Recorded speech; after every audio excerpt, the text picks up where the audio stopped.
Hi, friends. I wanted to share something with you because I see this over and over, so I feel like I can't really share this enough. Watercolors is hard as a beginner, especially if you're coming from using acrylics. It's going to be a total different thing. Well, especially oil. Oil, to me, I can't even use oil, so it's a total different thing.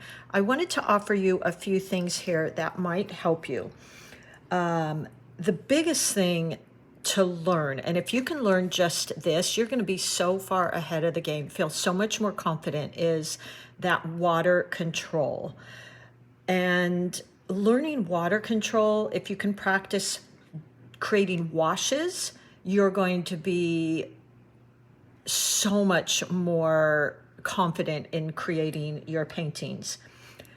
So I'm going to show you a little practice with creating washes and water control. I always share with my new students and any students to approach when you're new just with damp and damp, no puddles, not a lot of water. Remember, watercolors are basically water with some pigment in them. So you've already got water in your watercolors, which, by the way, I'm going to spray these. These are in cake form. These are what they call a pan, but they are basically made of water. Then you're mixing it with water. So you've got an awful lot of water. You're trying to control this water. What I want to show you today is if you can do this, you're going to, like I said, feel so much more confident. I've got a pretty big brush here. This is just a round brush. I'm working on my 140-pound cold press paper. This is specifically the Artisto pads, which I love, although I know you can't get these easily in the UK and Europe. So there are other papers you can use. You can use Arteza, you can use Meeden, which I love. And then I'm using my Lang palette, which is made by Paul Rubens. Let's go ahead and let me show you this little practice, because it's going to be about getting that feel for, and there's just no other way to learn this aside from practicing and becoming familiar with how much water you have in your brush and how much water is in your paint. That's basically what it comes down to. So you just have to get that feel. Whether, for me, I constantly blot my brush on a paper towel, because you don't want, unless you're specifically using the technique of wet and wet, which is a more advanced technique, you don't want your brush completely just saturated with water. You want it very wet, but if I hold my brush up, it's not going to drip like it just did. That's a little bit too much water for my taste, my liking. So let's do this. Let's create practice washes, like practice these every night until you get that feel for it. What we're going to do is I'm going to create 3 squares of a flat wash. A flat wash is where you have the same color, let me show you, all the way throughout. It's nice and even throughout where you're applying it to, whether it's a leaf, whether it's a petal. Here, I'm just going to use some squares. So I've wet my brush, and then I tap it on the side of my water. So there's water, but again, it's not going to drip like that. I can always dab the tip of my brush on a paper towel. And then I'm going to pick up my paint. So this paint in my palette is going to be a lot thicker and creamier. The paint that is in here, I'm just going to add water to. It immediately is activated. And what I want to do is take enough on my brush, and I'm going to lay down 3 washes. Here's one. So this is a flat wash. It's all the beautiful same color. It's even. There's no puddles. If I tilted my paper, it wouldn't be dripping. Now I'm going to do that one more time. And we're going to create 3. And I'm going to work rather quickly here. So here is another one. Let's do one more. So I've got 3 washes. Now what I want to do is go ahead and rinse my brush, scrape it off, and I'm going to go into this one, wet and wet. So I'm going to pick up some of my paint here, and I'm just going to tap it in. These are equal wetnesses. It's going to blend and feather nicely. I can even tilt it, and we just get that really pretty nice blend. Now, this one is starting to dry a little bit more. By the way, I do have a little bit of a line down here, puddle, so I can just pick that up with a dry brush.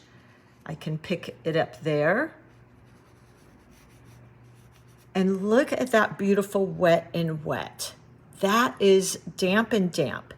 That is what we want. We want it to look like that, just this soft blending of colors. You can even go over them, blend them together. Look at that. And it's just shiny. There's this softness about it. So no puddles. Now this one is a little bit drier now, and I intentionally wanted to do that. This was wet. This is a little bit drier. Now watch what happens if I go in there with more wetness on my brush than what this first layer is. So let me pick up some of my paint here. Again, we want to pick up that pink. Let me get some here.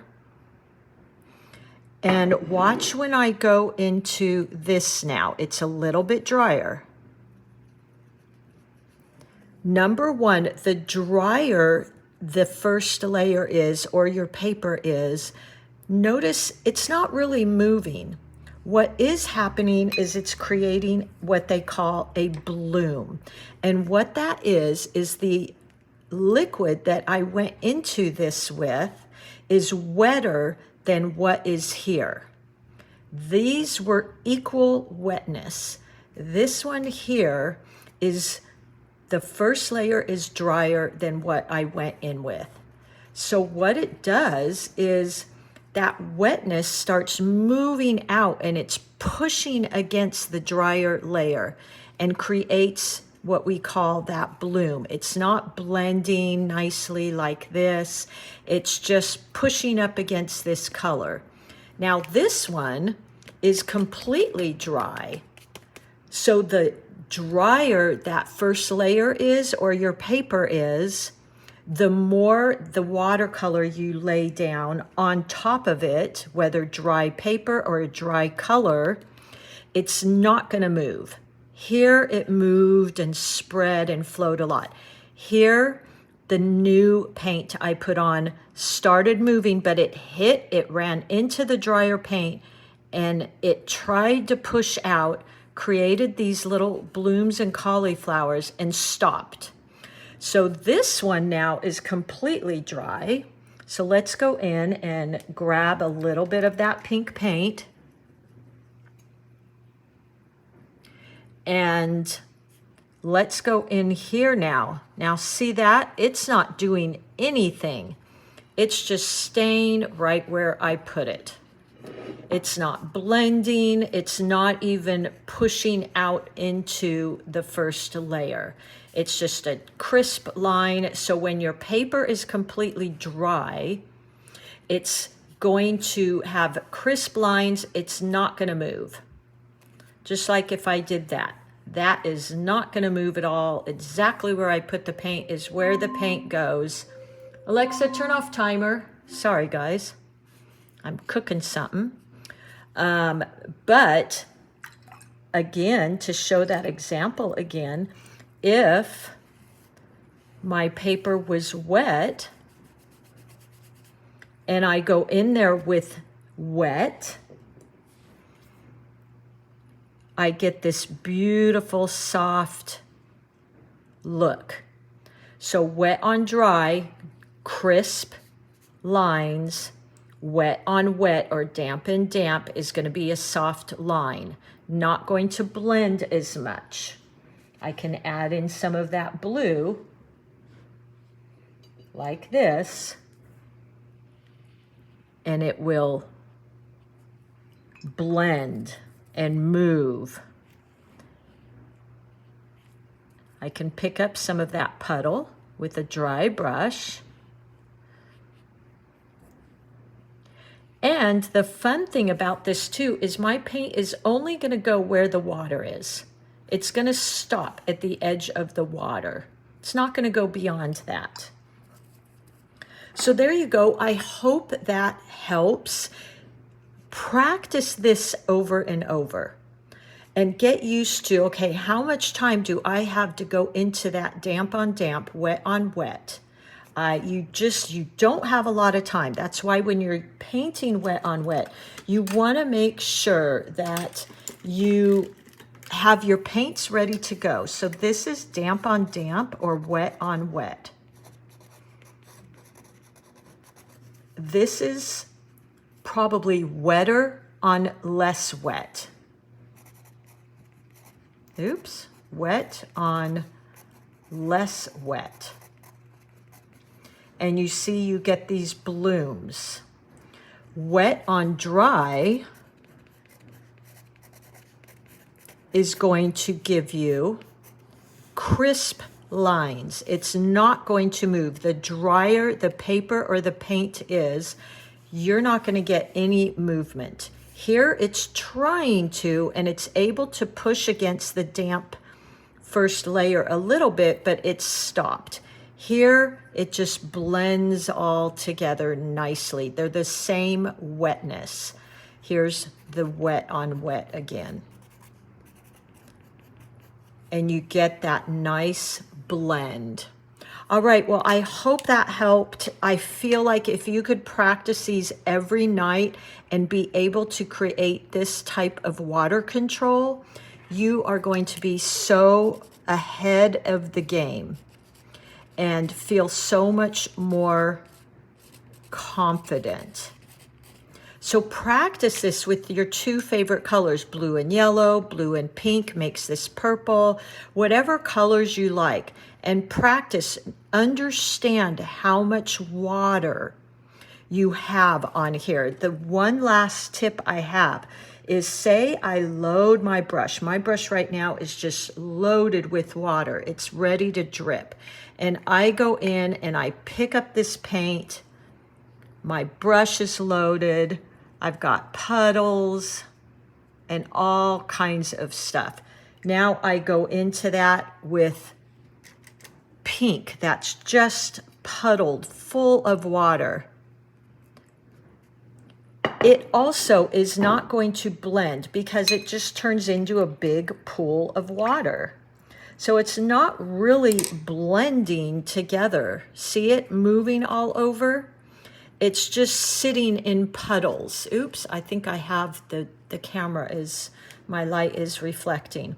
So there's a difference here between having just enough water so I can go into that same paint on my palette, tap it off, create, now that's a little bit too much water, so let me scrape my brush, create that nice, even, glistening wash, not a puddle. And now I can go in and pick up some blue paint, tap it off, and go in there, and it will blend beautifully. No puddles, just a nice blend. This is the one with a puddle there. If I pick this up, it's gonna move all around. If I pick this one up, it's not. It's just a beautiful, soft blend. All right, everybody, I hope that helps. Let me know if these type of things help and what more you would like to see, what more you're challenged with, and understand, give yourself some grace. Watercolors are not really intuitive. You have to be able to let go. You have to always be in that place of playing and discovery and kind of trust your paints and be okay with not being perfect. So it's so rewarding though. I hope you'll all try it. Keep an eye out too. I have a beginner's watercolor course. It's only $45. There's like 17 lessons with workshops and worksheets and videos, and you can go back and forth in it as long as you want. But I'm going to also continue sharing here, and I'm here for you, and I will see you all soon. All right, happy painting.